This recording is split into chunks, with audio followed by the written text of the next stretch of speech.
Wealth and fame typically go hand in hand, but every once in a while, a celebrity winds up in enough financial distress that the only option is to declare bankruptcy. Sometimes this is a result of a too lavish lifestyle, other times the result of neglecting to pay taxes. In the case of an iconic rock star, a legal gambit to gain freedom from an unfair recording contract. Here are 10 celebs who declared bankruptcy and the reasons why. Before we begin, if you have not done so already, please smash the subscribe button so you don't miss any of our contents. With that said, let's dive right in.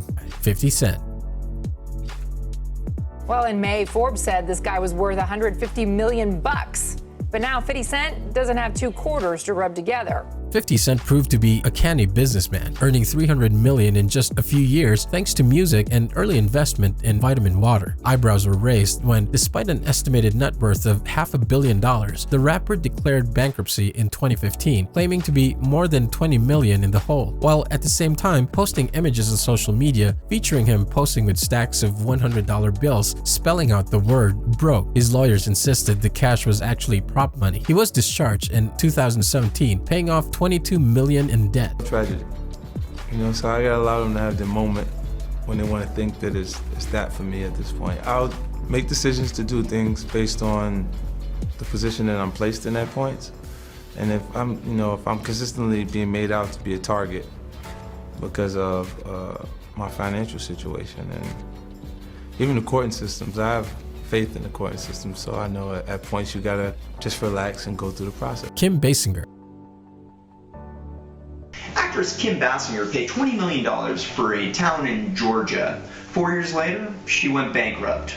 Is this true? Yes, it's all true.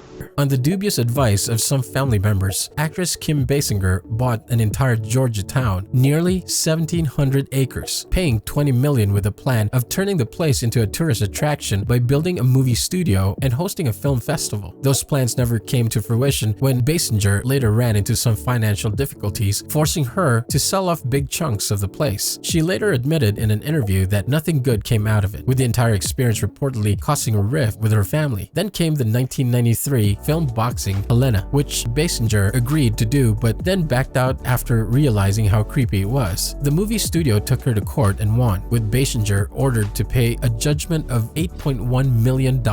This led to Basinger to file for bankruptcy. She subsequently appealed the decision to a higher court, which ruled in her favor, and she later settled with the studio for $3.8 million. This was all before she went through her nasty divorce with Alec Baldwin.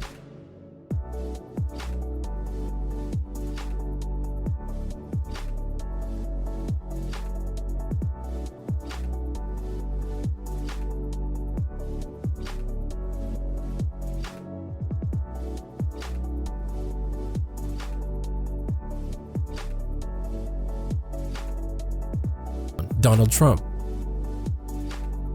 I have never gone bankrupt, by the way. I have never.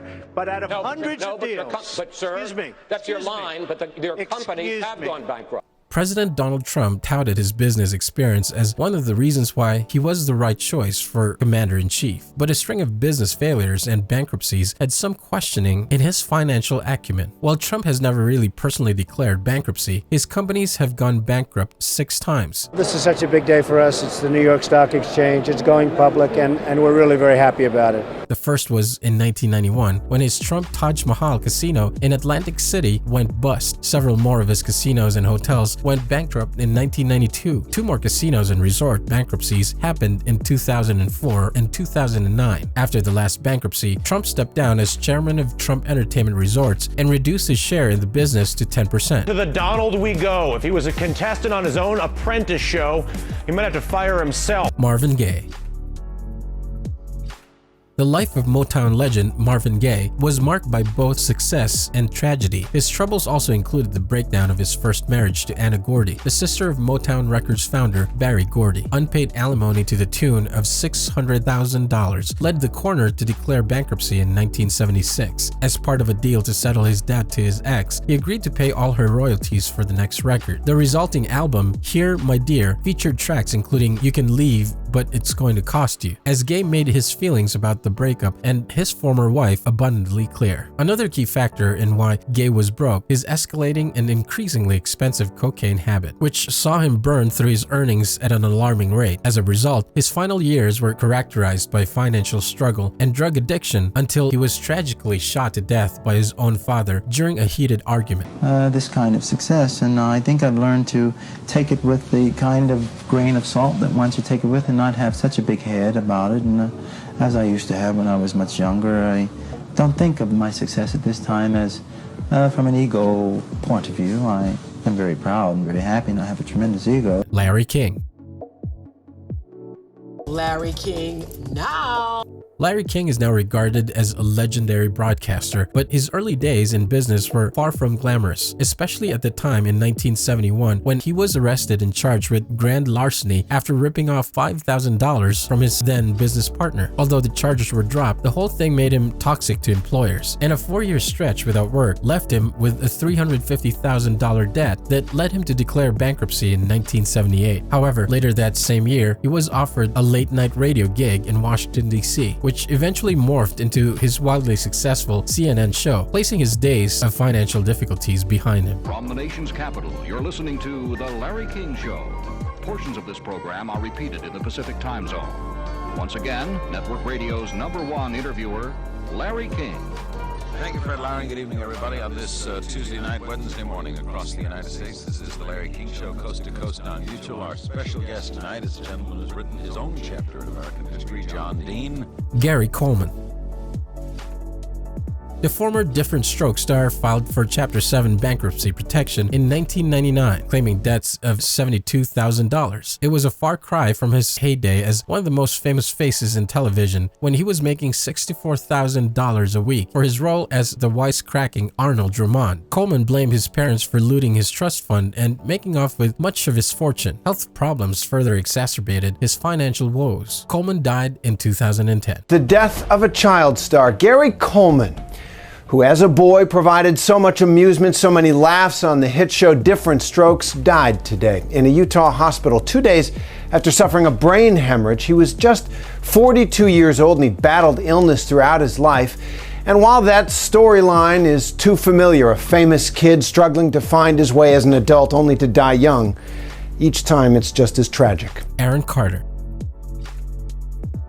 One-time teen heartthrob Aaron Carter apparently missed the message that you have to pay your taxes. When the singer filed for bankruptcy in 2013, he was $2 million in debt, mostly due to money owed to the IRS. His publicist blamed those who were in charge of managing Carter's finances when he was still a minor for his predicament. Whatever the source of his financial woes, there was a little doubt that Carter was broke by the time he resorted to bankruptcy. His paltry assets included a flat-screen TV, a Louis Vuitton backpack, and $917 in his checking account. I'm basically broke.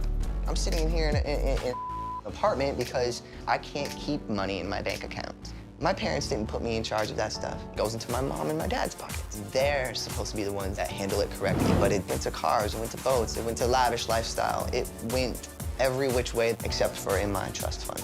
Toni Braxton.